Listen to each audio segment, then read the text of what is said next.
I truly believe the far majority of people that are listening and watching right now think of social media as like, yeah, but like, does it really work? What's the ROI? It's new, just the kids. Can you really sell shit on it? And I know it as a science, and that's what I tried to articulate. I know and think about what time I'm gonna post something. Do you remember when entrepreneur was a bad word? Do you remember 10 years ago or 15 years ago, if you said an entrepreneur, that actually meant you were like kind of a loser with an idea? Right. It's crazy, and now I'm proudly and easily can say entrepreneur, even though it's something I've always wanted to say. Yeah. You know, I'm a guy who was born in the former Soviet Union, came here when I was 3 years old, grew up in a very immigrant lifestyle. My dad became a stock boy and eventually owned a small liquor store, lived the American dream. I was very entrepreneurial, lemonade stands, baseball cards, really gifted at it. I was making $2,000 to $3,000 a weekend when I was 13 selling baseball cards, which, you know, is insane. And then when I was 14, 15, I was dragged into the liquor store, fell in love with the thought of collecting wine because it was similar to collecting sports cards when I was 16, 17, because I had a lot of heart to join my family business, but I hated selling beer and liquor at cost, which is what we did. Right. But the wine thing was interesting, jumped in. Didn't grow up techie, didn't even own a computer until I was 19, realized this internet thing was gonna matter, launched winelibrary.com in 1996, and that became the backbone of me launching a business that grew from 33 to $60 million in sales. In 2006, my career took a weird turn. I started a show on YouTube 9 months after it launched called Wine Library TV, where I reviewed wine in front of a camera like this. I feel very cozy in this environment. That made me internet famous. I was using Facebook and Twitter to build that show. These were things that nobody thought about in 06, 07. I started talking at conventions, marketing events. That led to me writing a book called Crush It that went quite viral and started the segue of me becoming a businessman. In 2009, I started a company called Vaynermedia with my brother AJ. We're a strategy and creative shop for Fortune 500 companies. In the last 2 years, we've grown from 20 to 300 employees. So it's become a big deal. And so, you know, did a lot of angel investing, Facebook, Twitter, Tumblr, Uber. So it's been going well. So is your game now more of just an investor or a consulting company, a media company? Right now I'm like hardcore, dirty fingers, you know, dirt under my fingers. I'm a CEO of an agency. It's very non-glam. I'm playing a long game. It'll get more glam as I start showing more layers to it through the years. But right now I'm the CEO of the fastest growing social digital agency in America, which I'm proud of. Yep. But it's client services. Like for all the smart people, there's nothing too, you know, brilliant about it, right? It's grinding client service business. That said, it's going to be a foundation for things I want to do in the future, and that's why I'm doing it. Well, you know, you do a lot of things and get really deep in the stuff that, I mean, it's out there, but you take it from a completely different approach. I mean, in your book, which I read the entire thing I told you today, except for 10 pages, and I read as much as I could before you headed out to Arizona. Just the last 10 pages? I'm curious. No. Just some of the case studies that are around Tumblr, and beyond that, I read everything. I mean, Tumblr is the single most important. I'm just kidding. No, I want to show people how I do it. Like what I do is I'll write pages. Amazing. Yeah, I'll write pages down. I don't know if you can see that from the camera. And I highlight it. And when I read books, I like you're literally. Like you're mean. I put, you know, I write in the things I want to model, which things suck, which things I don't like. And the reason is, you know, when I read reviews on, you know, Amazon or whatever, there will be someone that will say, you know, this book sucks, or it could have been this, could have been that. But when I read a book like this, even if you, on a scale of 1 to 10, think it's, you know, writing ability or whatever's, you know, 10 or it sucks or whatever, you have case studies in here and you actually show people what to do and how to do it. And anyone that has a business or a cause or something to sell, it would be virtually impossible for them to not take several of these templates that you have that you've laid out with exact strategies and not turn a book like this into tens of thousands, some companies millions of dollars. What's interesting is you're such a high level thinker that I'm curious how this book translates to someone like you, because this is freaking nerdy, deep, like almost exhausting, you know, like detail oriented to the extreme.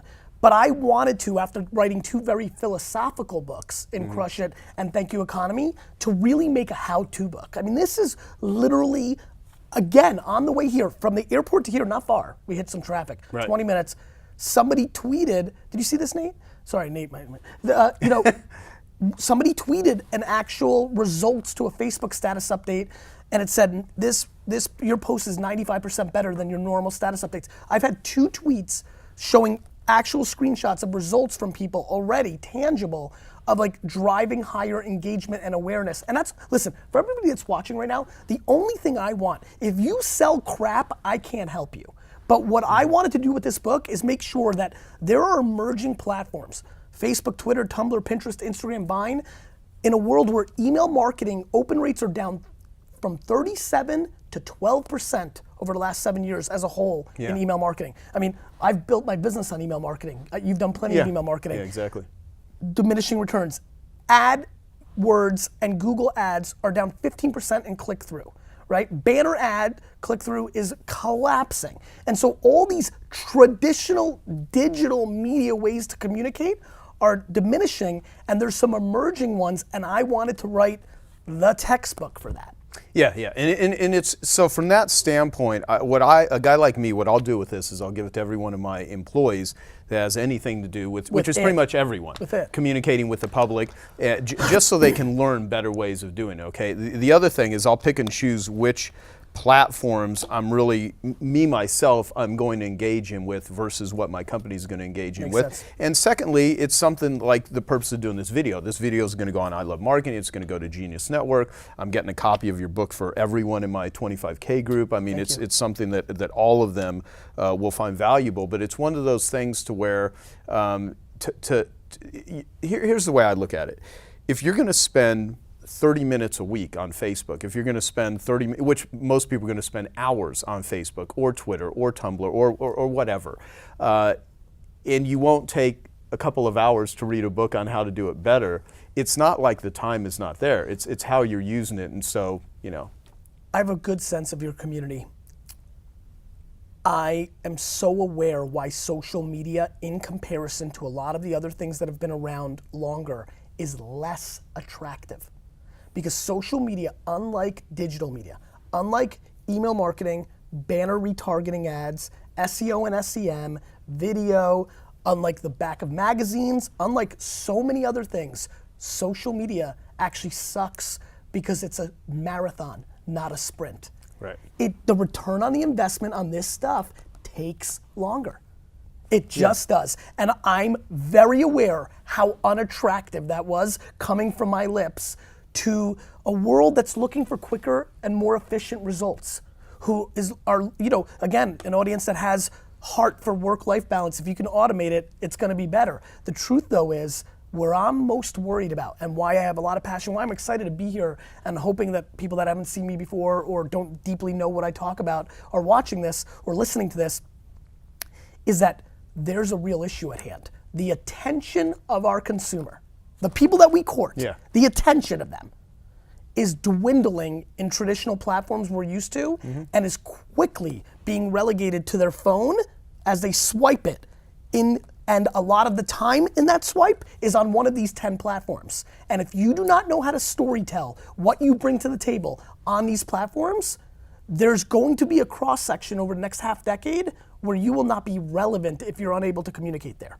What is the time allocation that a guy like you actually spends in this world? Because you're an extrovert, pretty much. Yes. I mean, you're a full-blown extrovert. I fully love everyone. But you work you're a driven dude. You put a lot of time and effort into it, and you're also willing to. I hate vacations and stuff. You really do. And that really makes me very different than everybody, so I understand that. To answer your question, I mean, at the end of the day, for me, it's about the legacy. I want to be known as one of the great hustler entrepreneurs that wasn't full of crap, that actually did it and did it right and was able to build actual businesses. I have a lot of pride now that I'm competing against Wieden & Kennedy and Ogilvy and real actual agency companies, and I'm beating their faces in because I'm angry, and that makes me happy. Yeah. Well, getting pissed off actually is a huge driver for things. Huge. Huge. Well, so I read every single negative review of the Thank You Economy and Crush It before I started writing this. Really? Yep. It's why I went so it's you've said it before, and people that are familiar with you know that you actually say that you like your critics and that you embrace them. I love them. And so explain that. Explain how First of all, I respect them. Like, I hate everybody who gets some level of fame or notoriety and then people hate on them and they're like, oh, they're trolls, the haters. Like, because you've got some victory, you'd completely dismiss criticism, right? So to me, I listen to it and I try to say, okay, I'm not doing a good enough job storytelling for this human being. And then I look around and see if they like anybody else. And most of the time they do. There are very few people who've just decided to go all in on cynicism and that be their card. And there are some, but they're very few and far between. I also recognize that I am an extrovert. That the first time people consume me a lot of times is on stage, where I come with fire, right? I curse my face off, which turns off a lot of people. I am angry, I'm competitive, I'm like, and so there's gonna be now, 85% luckily for me love it. And I have chops and so I can pull it off. But there's 15% that don't enjoy it. And then I spend a lot of time to make sure that they get more context on me. I'm able to make sure 12 of that percent now likes me, and there's 3 that's left, and I listen very carefully to the fact that I'm very aware that the first time somebody tastes me, right, first kind of observation, I'm not gonna win everybody over. I'm not vanilla, I'm very something, and they're gonna decide one way or the other, and I wanna listen and learn and evolve, and I respect. You're referring probably to the Inc. article, like where I talk about I love my haters, or maybe not. Well, no, I actually, when I first saw you say that, you talk about the interview you did with our friend Marie Folio. I mean, I've heard you say it in several places. Yeah, and she was right. And so, like, I respect my critics, and I try to listen to them.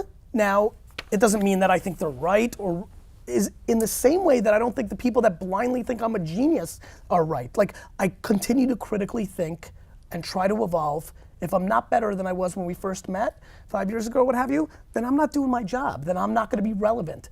And I wanna be very relevant forever. So do you think I mean, in your mind, when you're younger, I've had my marketing company for going on almost 20 years. Yeah, next year it'll be 20 years I've been doing the You can do some sort of 20-year party? I'll do something.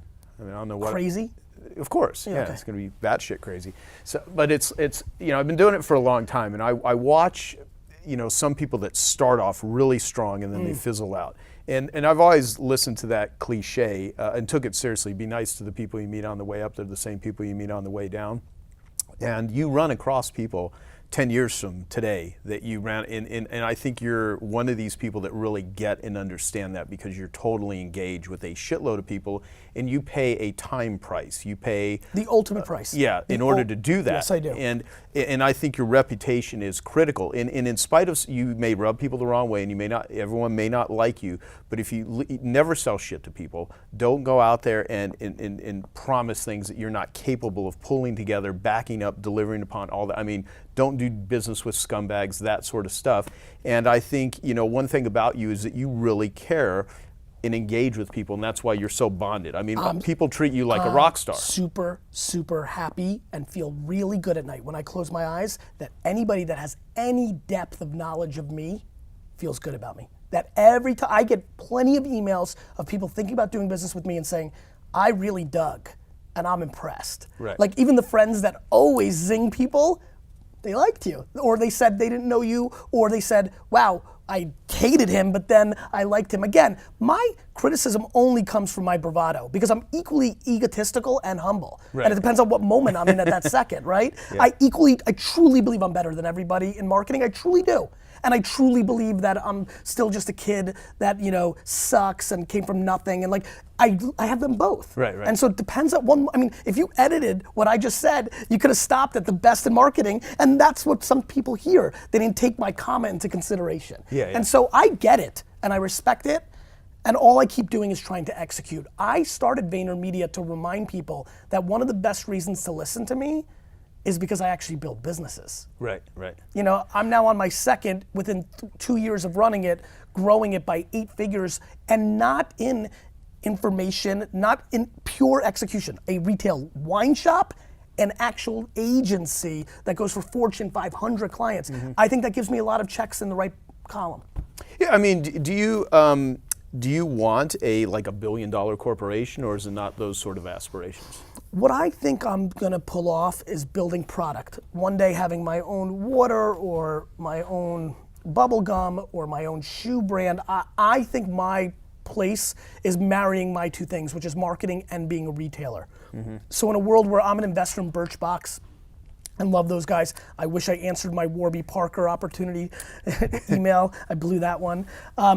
but direct to consumer product. I don't think I'm gonna build $1 billion marketing company or B2B company. I do think my play, my exit that buys me the jets will come in the B2C space, and I think it will come in the form of a product. So I showed you this earlier, this before we started recording. This is my very first business card when I started a carpet and upholstery cleaning business in 1990. Yes. And there was, and you mentioned no area codes. Yeah, it said Superior Carpet Care, serving the East Valley, specializing in carpets, upholstery, car interiors, sole extraction cleaning, and then me and a guy named Craig that You guys really kept it local, serving the East Valley. Oh yeah. You weren't even well, no, thinking global but here's the thing. I went everywhere, and I remember when I ran my first radio ad. You know, and this is where I began to despise image advertising, which, with the radio, it was all over the valley. So Sure. I got a couple of calls, but they would be like, 45-minute drives and things like that. And I really learned about target marketing, and I really learned about specifically identifying who you want to go to and that sort of thing. And so, and I learned marketing never thinking I would do what I do today and that I would teach it to others or run conferences or any of that stuff. I did it because I needed to eat, I needed to survive. And this is why I love what I write about and why I like social media. Social media is the only substitute for money, but it costs you time and knowledge. Oh yeah, so if you don't have any money, you got time and energy, because those are the it. three things you That's spend, it. time, money, and energy. You even have a chapter in here about effort, which I think is towards the end, which is really good. So, okay, well, talk about that. I mean, social networks are the only place, because you've got people. What social networks really is they're the plumbing of word of mouth in our society, right? And so you literally have the ability to take a picture, put it on a social network that you only have 30 fans on, and if it's right, you can have 80 fans after it. And to me, that is very important. Listen, the reason I gravitate so much to this is my dad gave me no money in marketing to build WineLibrary.com. I did ghetto stuff. I made printed flyers and handed them out at the store. It was all hacking, which is the term they use now, but that's what it was. It was just kind of figuring it out. I love the idea that if you're good enough with Photoshop to make an infographic and post it on Pinterest, and you get the one right person to repin it, you go into full virality. And to me, that's why I wanted to teach everybody the best at bat. For the small business people that are listening, listen, you've got your time and you've got to learn it. And the problem is, it takes a lot of time. And so what I tell small business people who we don't consult for my company, but I do in general just through Twitter and trying to help peeps, is you've got to sleep less and you've got to actually do it. It's like if I wrote a book on getting muscles. All this book is the same thing as an exercise book that tells you exactly, with no hyperbole, how to get muscles. Right. But you actually have to do the push-ups and the sit-ups. yeah. And so what they have to do is sleep less. I mean, this is the thing that pisses me off, John. I don't know if you see, but people send me these long emails of my life's over and they want to help and I have no time, but I get I'm sappy and I'm like, fine, what? And then I ask them a question, what time do you go to sleep? 11. And I'm like, you're writing me an email about the death of your life and you go to sleep at 11?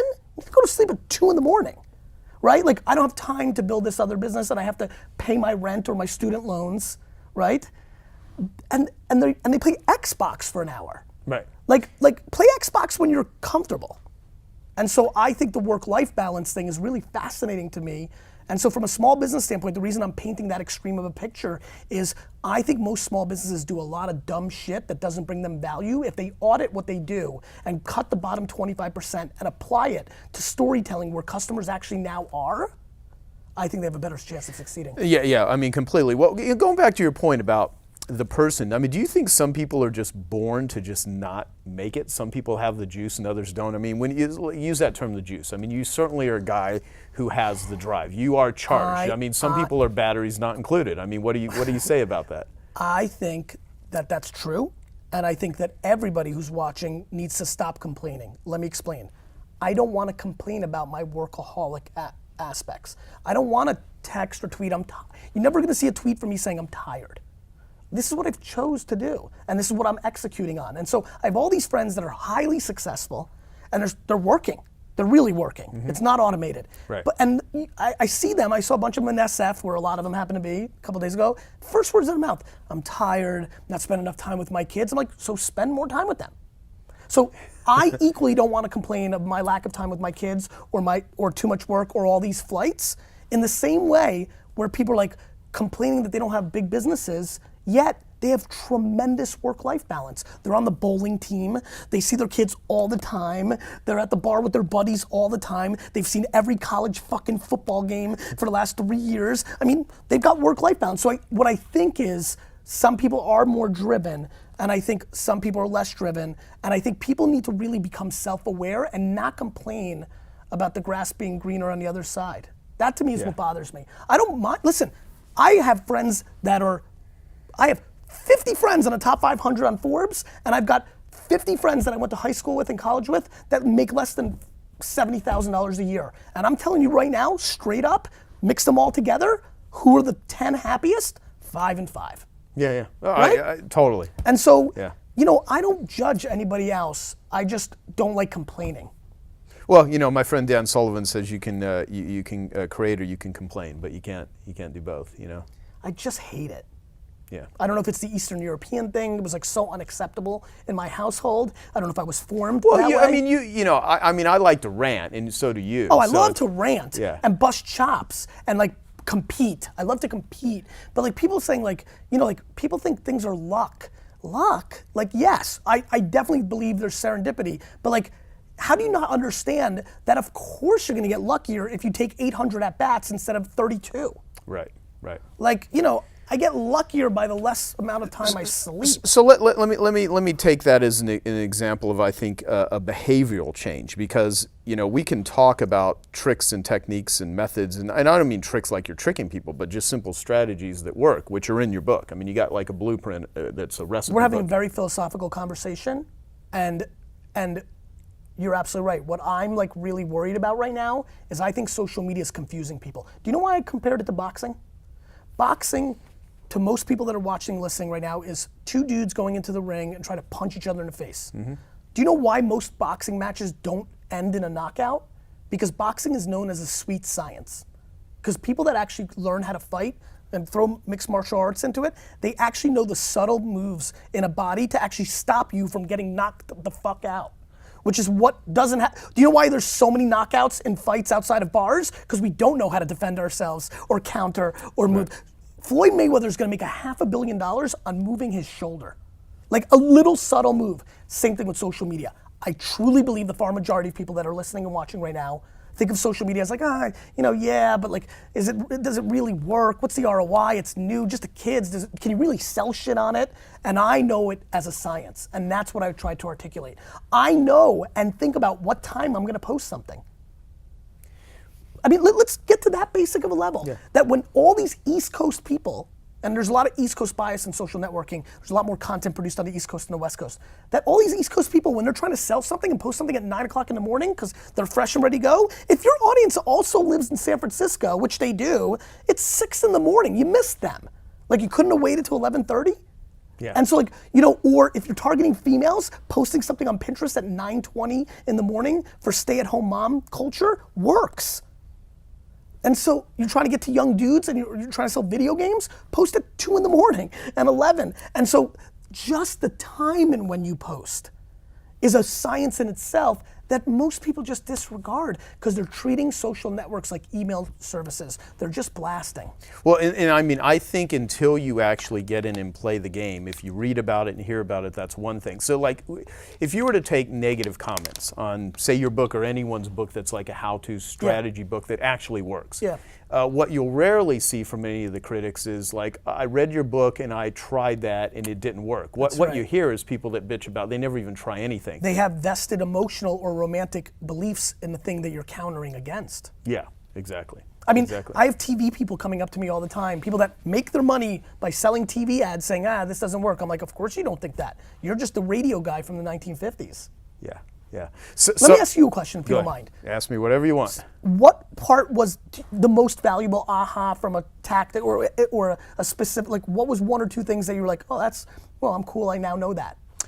It can be philosophical too. I'm just curious for myself.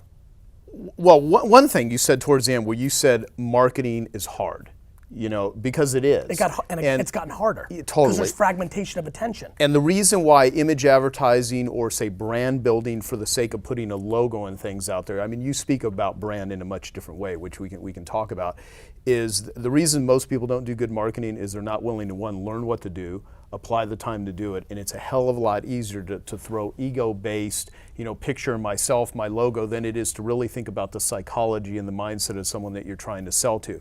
And so here, when you talk about context, and all the different platforms have their native language, which you talk about, that's really critical, because it gets into, I think marketing is applied psychology. It's what you say and who you say it to, when you say it, how you say it. It's all of those things applied. It's not, just a logo. There's so much more to it. So I like that part. I like the part on effort. I like the boxing analogy.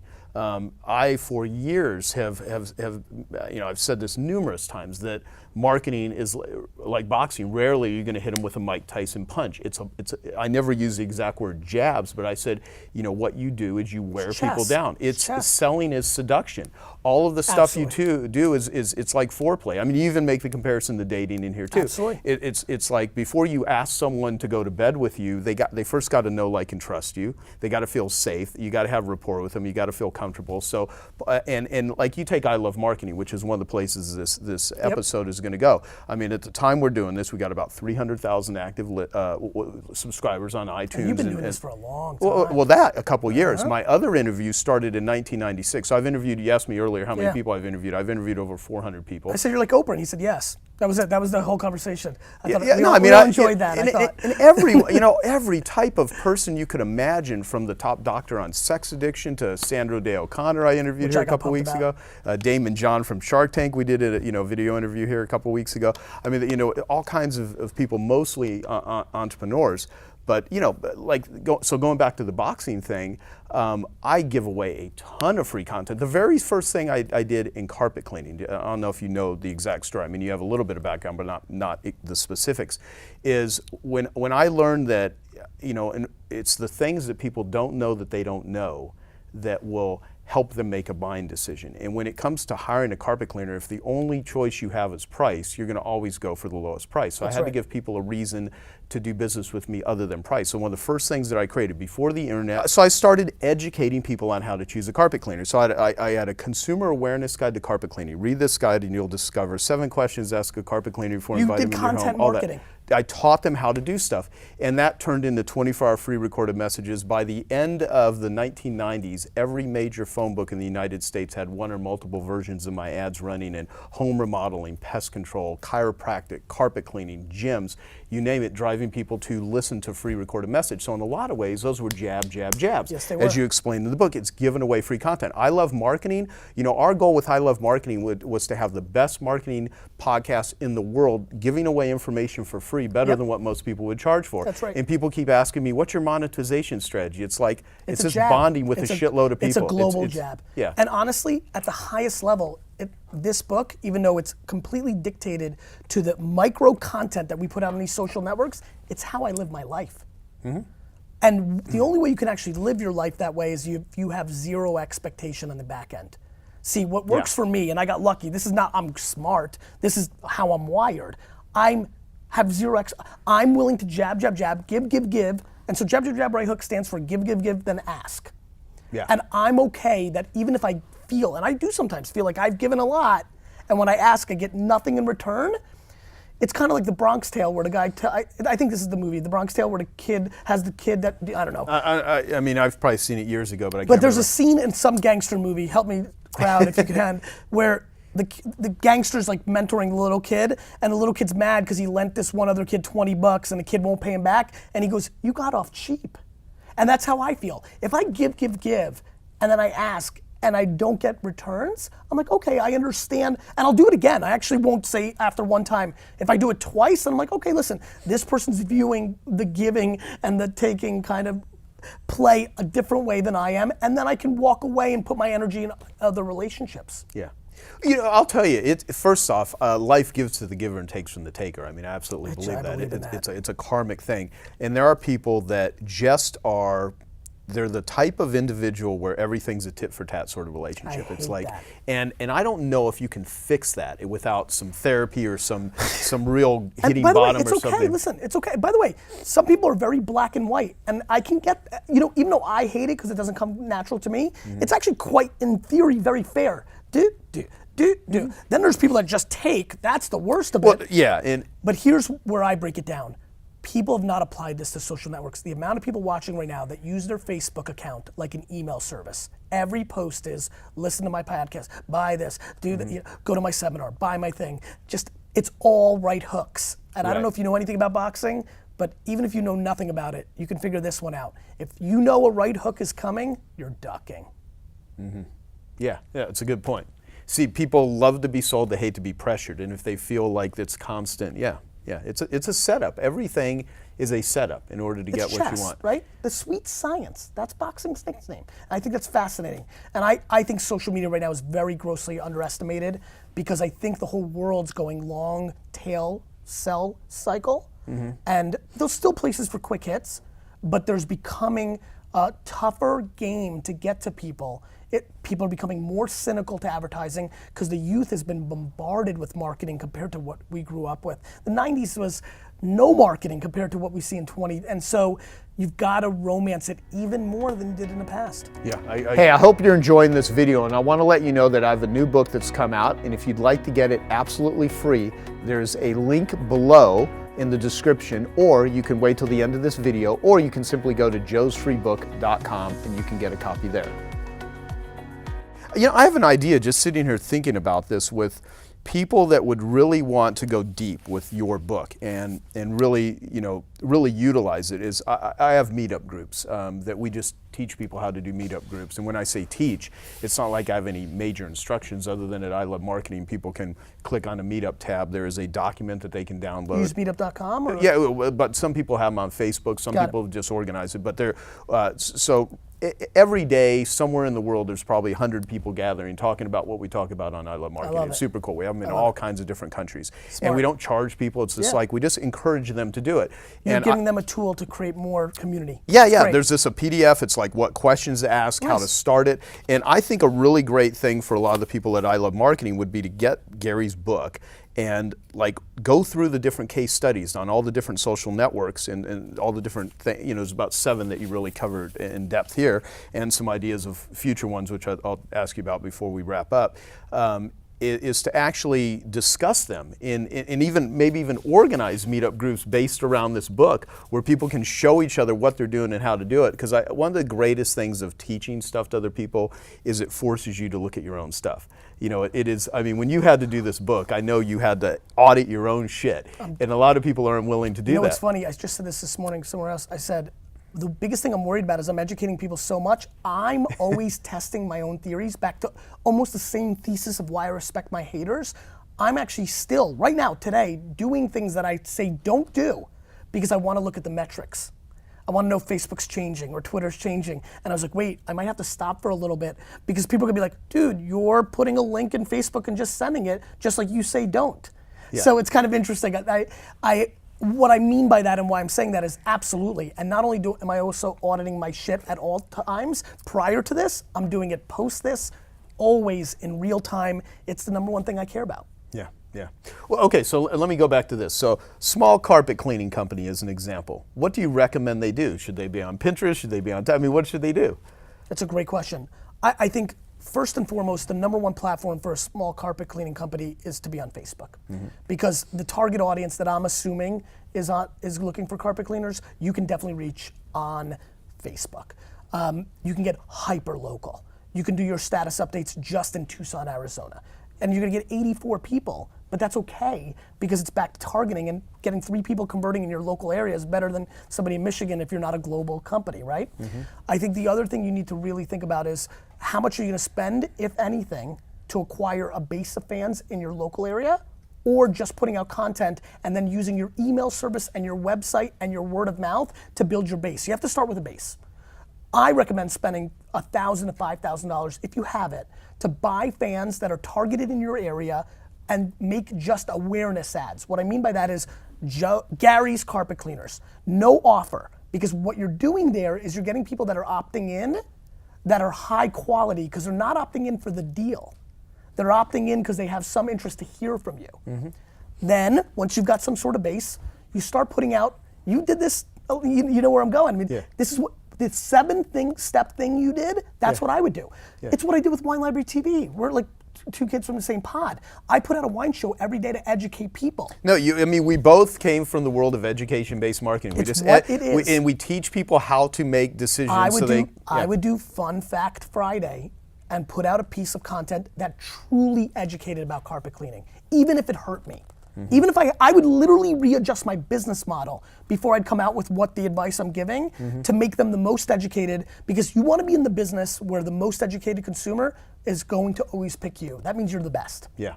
That's what I've always felt. That I always say that to AJ when we started VaynerMedia. You know, we'd get clients and then we would not get clients and he'd be confused. I was like, bro, they're just not smart enough to hire us. I really meant that. So I would start putting out content to educate the masses and shareable stuff. Throwback Thursday. You know, be fun? Go find a photo on the internet of the old 1960s carpet. You seem to have like an old 1960s carpet here. You don't like this? I'm joking. Making a joke. But you know this better than I do. Those old, ridiculous-looking 60s and 70s carpet. Put a picture of at Throwback Thursday. Play with the slang of society. You put that out there. You get your daughter to share it because she thinks finally dad and mom in the family business did something funny, and then she has friends that share it, and the virality just starts coming. You know, I'll have my video guy put a little clip of this in there so that people can see this here. But you see that office back there? That's my office. Yes. That's carpet on the wall. That's like shag. That's a little looking like 1960 carpet right there. So we'll show a little. And so it's that culture, and then you put out 5, 10, 15 good pieces of content, start building value and trust with the community. And the 16th one is, we're doing a special this week, the right hook. So how many jabs before right hook? I mean, completely predicated on the health of your business. Apple, when they launched the iPhone and there was no competitor even close, they could have right hooked every day. Right. Right? A carpet cleaner that's a middle of the run, competing with 7 other players, I would jab a lot. So just so people, like, I know very deeply what you mean by jab, jab, jab, right hook, but let's just really take it to the something basic. For them, something for them, something for them, something for you. Because I'm going to tell you something right now. I did a little homework too and kind of followed people that have talked about your podcast, last week, and just saw them mentioning it, and then looked at their Facebook and Twitter accounts. I'm telling you right now, your audience is in the right hook, right hook, right hook, right hook business. Yeah. Oh, most marketers are. By the way, mine too. Yeah. You nailed it, 98%. So, at its lowest form, what can you give out? And that's not a discount. A discount's a sale for you. That's for you. Maybe you gave up some margin. Don't get confused. I'm talking about content access. Yeah. What about going on a Spreecast for an hour and answering everybody's questions? And just, that's it. With no ask. You know what's so funny about that too? Like it's, I've had someone that's running, we're still the largest training organization in the world to professional carpet and upholstery cleaners. We have over 7,000 companies all over the world that have become members. And I have a guy that runs it for me who is a client that's, he became a client 17 years ago. He's one of my very first clients. And we're doing a teleconference next week, because I have not been very active. I'm very active in terms of, we send out podcasts weekly, we send out recordings. But you mean deeper in the way that you're about to do. With me, yeah. And, because I used to do programs in person with me, and I literally stopped doing that. And so I just said, let's just do a, hello, I love you sort of call. Let's just get everyone to reconvene. And I had a couple of people in my company who are like, well, we're not quite ready to, sell that. I go, it doesn't matter. We're not going to try to sell anything. We're just going to get everyone on the phone and just give them some best practices. I'm going to get a couple of my clients. Now, let me help people that might be crippled by the notion of like, geez, what do I say? What's going on in the music world right now is DJs are bigger than actual artists. Right. DJing content is very important. If you just consume a lot of content and you put links and retweet, you become a curator. That's also valuable. So maybe if you're a small carpet person, you've got 89 people on your Facebook page, but you put a link to interior design or lawn. I mean, this is a homeowner. Right. See where I'm going? Step out of your zone. If you put a link to like 7 steps how to mow your lawn better, that's still your target demo. Yeah. They're a homeowner. And so it's that kind of, how do you bring value? Can you curate content? Can you create it? I did entertainment and information because I happen to be funny when I talked about wine. And people were looking for that different voice. How often were you just kind of liquored up when you were doing this? 0. I've been drunk like 4 times in my life. I'm too in control of my actions and my legacy. Never. I mean, I'm just liquored up globally. Wow. You know what I mean? I'm just naturally liquored up. That is hysterical. So, but what I really try to do at all costs is put out, right now are you using SlideShare? No. Something I haven't been using, just started using it. I put out 2 SlideShares. I really try to put out something of quality. The first one was the biggest mistake everybody makes on Twitter, which is they start with the @ symbol and somebody's name when they're trying to tell everybody. But if you don't know, if you start with the @ symbol, only the people that follow both you and that person will actually see that tweet. So if you wanted to tell everybody that Gary Vee was on the show and you said @Gary Vee is going to be on the show today, well, only the people that followed us. If you said, hey everybody, @Gary Vee is going to be on the show today, then everybody that follows you would see that. This is the single biggest, this is Twitter's fault, not anybody else's. So I put this SlideShare, it's got 200,000 views already in a couple of weeks because it's valuable. Wow. Because it's being shared on Twitter because people are trying to do Twitter better. Now I'm like, I gotta do this for Pinterest and I've got, I'm hyperbole and excited and quotable and charismatic on stage, but I've built very large businesses through execution. This book is execution. One of the things that I learned when it came to selling success knowledge or methodologies, strategies, and processes that I know work and that they would work for other people is not do they work or do they not, but does the person believe they can work? So one of the one-on-one marketing. Well, no, but here's what I'm saying though. So like a lot of people I could see as not saying, well, shit, I'm not going to operate like Gary. I'm an introvert. I can't function like that. I'm just not going to put that time in. So they throw everything away. And I like treating knowledge, books, anything, how to, like a 12-step group. Take what you like and leave the rest. I mean, I like the way you did that. You said emulate and trash, get rid of. That's good. Well, yeah, I mean, because like it wasn't nice to see trash, garbage, get rid of in your book. No, I was saying bad in terms of a lot of the case studies that you wrote in here because you show ones that you felt were successful and why, and ones that sucked. Like the La Costa. I just wrote bad next to that because it was like interrupting its own conversation, that sort of thing. Although this is a great setup for you to have all these companies buy your book though, because every single one of them is going to hear this. And of course, you're smart enough to know that. So this was actually a huge challenge for me. I couldn't put any of our companies in it or their competitors because I didn't want anybody to think that I was pandering to that, which made it really tough. So yeah, I mean, listen, new business is the easiest thing Vayner's got, so I'm not worried about that. I'm worried about my legacy. I want to be right about the future of storytelling in the platforms that are going to matter for the next decade, and that's why I wrote it. Yeah. So what I was saying about like the people out there that saying, well, I'm not going to do this. Right. It's so an they'll all or discount, nothing game. Right. You've been smart to take pieces. Listen. It's funny you said that. I think as I'm maturing, I think this is a new phenomenon for me. I've started getting a little bit better at siphoning a little. Listen, that's probably a backbone of your success. You've been able to take pieces from. When I hear like athletes, like I don't remember who, but he retired and he said, I just took a little, and I was like, damn it, I'm just so all in on me. It's why I don't read, right? We talked about that. Like I'm so insular to like my energy ball and like my community and watching people's behavior. That's my work. Yeah. But boy, do I envy the people that are able to take a little slice. There's somebody who is really crushing it, really killing it, and said something really interesting to me, which was he literally became extremely fascinated, both me and Tim, and he said he literally went right down the goddamn middle. That Tim, not good at this, I was awesome at this, vice versa, and he just took both, and he fucking, I was like, motherfucker. Well, yeah, I mean, see, the beauty of what exists today is there's an enormous amount of models and case studies and how-to stuff. One of my favorite quotes is from the Book of Survival, Anthony Greenback, where it's like, to get through an impossible situation, you don't need the muscles of a Hercules, the mind of an Einstein, the reflexes of a Grand Prix driver. You simply need to know what to do. And if a business owner or anything, you want to get in better shape, you want to have a better business, you want to make, you just simply it's all there. It's execution. It's just a matter of, it is. I say, because I do a lot of angel investing, and people come in and they're like, I've got the idea. And like, this is the first time they're meeting me, they're courting my money and my network and the leverage of using me as an investor. And within 2 seconds, I mean, I set the tone. I'm like, ideas are shit. And that hurts feelings quickly because listen, they flew from somewhere, and they're like here, this is their moment. I'm very flattered. I know it because I used to do the same thing and would still do the same thing. They thought about it, and in the first 2 seconds, I'm like, I don't care about the idea. Tell me how you're gonna execute it. I actually think every idea is equally good and equally bad. So so you make all your decisions on determining the person's. Yes, I've done much better betting on the jockey than betting on the horse. That's great. That's good advice. So, what do you think? Can I say one other thing? Yeah, Just yeah. for people that are interested in angel investing and with the Jobs Act and Angel List, I think a lot of other people listening are going to start throwing some money around over the next decade.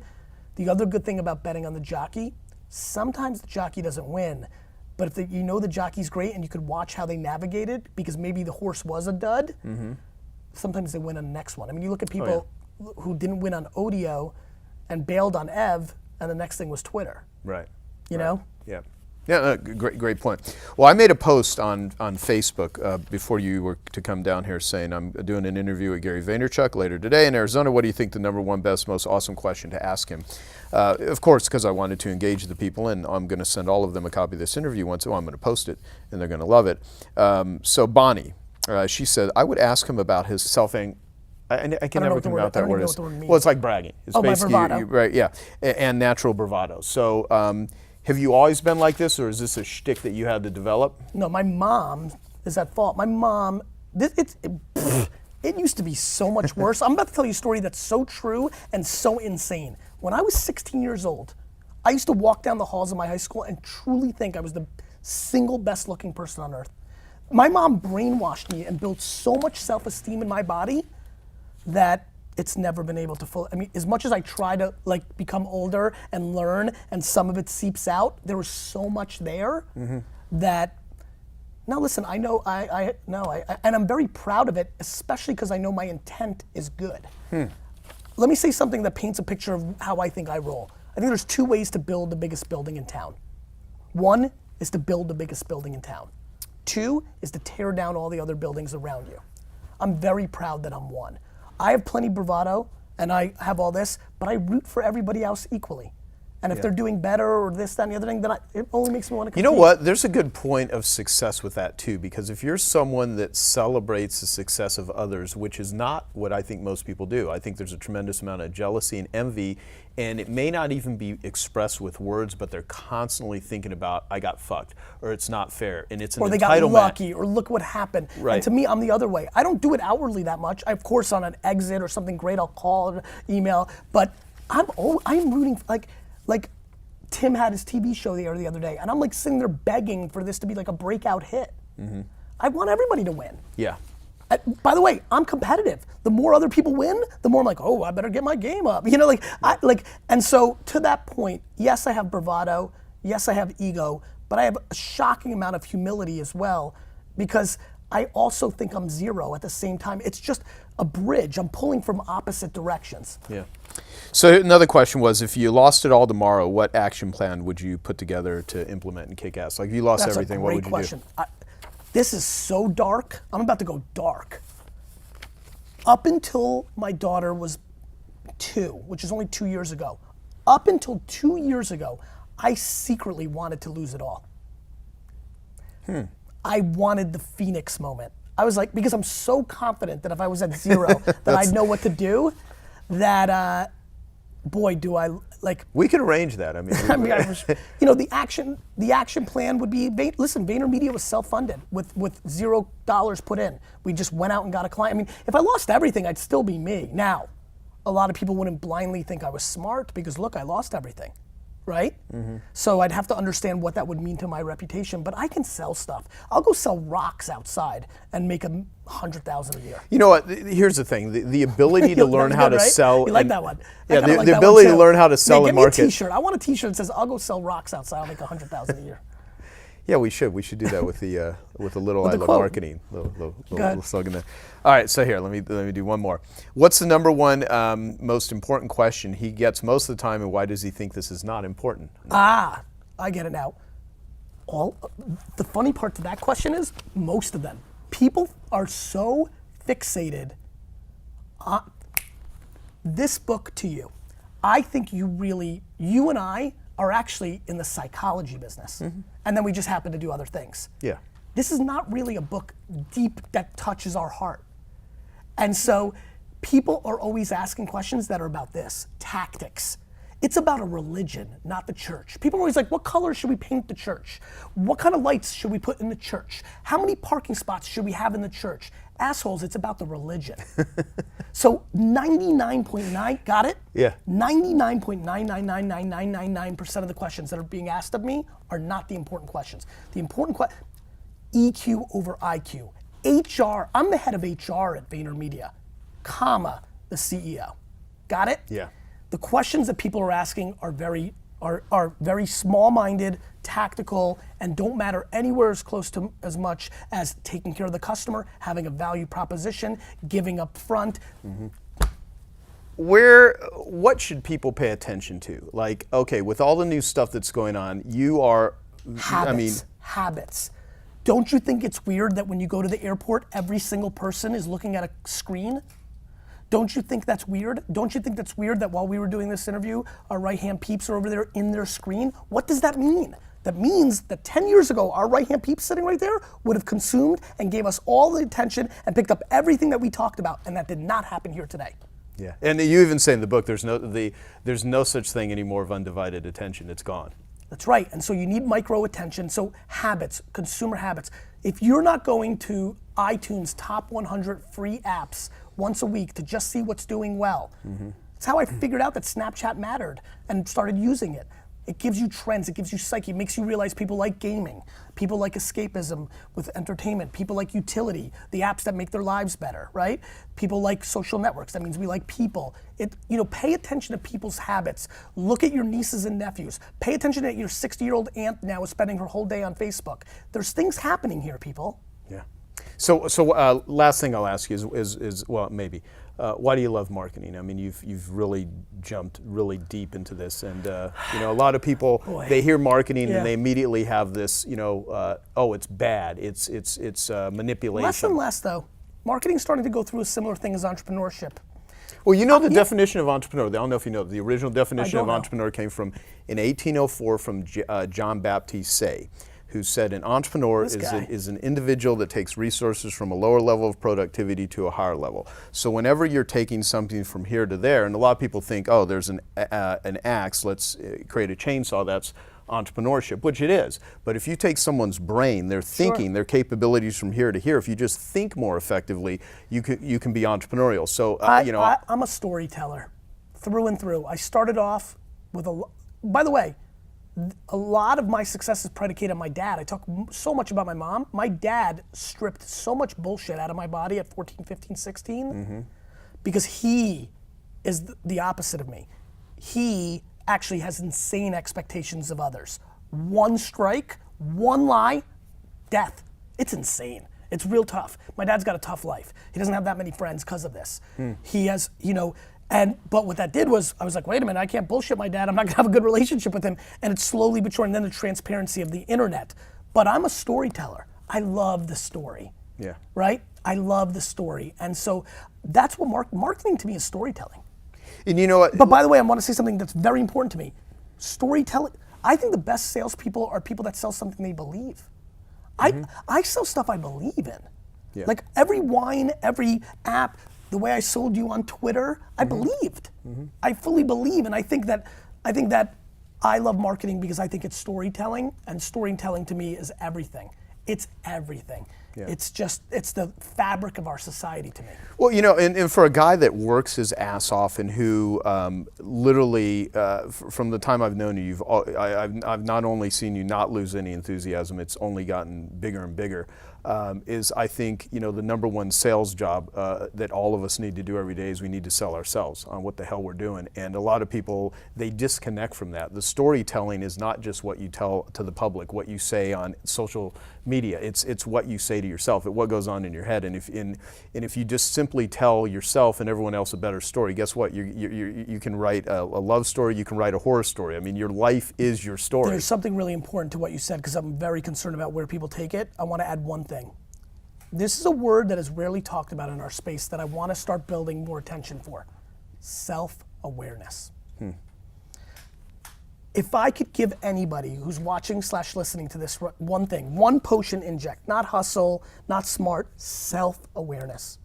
If you have self-awareness, then you've got a starting point to success. Yeah. Because then you're not going to bullshit yourself. You're going to storytell yourself, you're going to motivate yourself, but you're not gonna bullshit yourself. And the amount of bullshitting to oneself going on in the world right now is pretty scary. Oh yeah, it's incredible. So what's that quote? You know,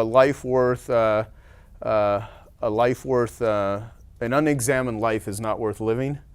An unlived life is not worth examining. Yeah. Okay, I hope you found that video awesome and useful. So if you want to get a free copy of my book, I want you to click here. And if you want to watch some more videos that'll be useful and awesome, click here. Go ahead. They're over here. Do it now. Come on. Thank you. Watch them.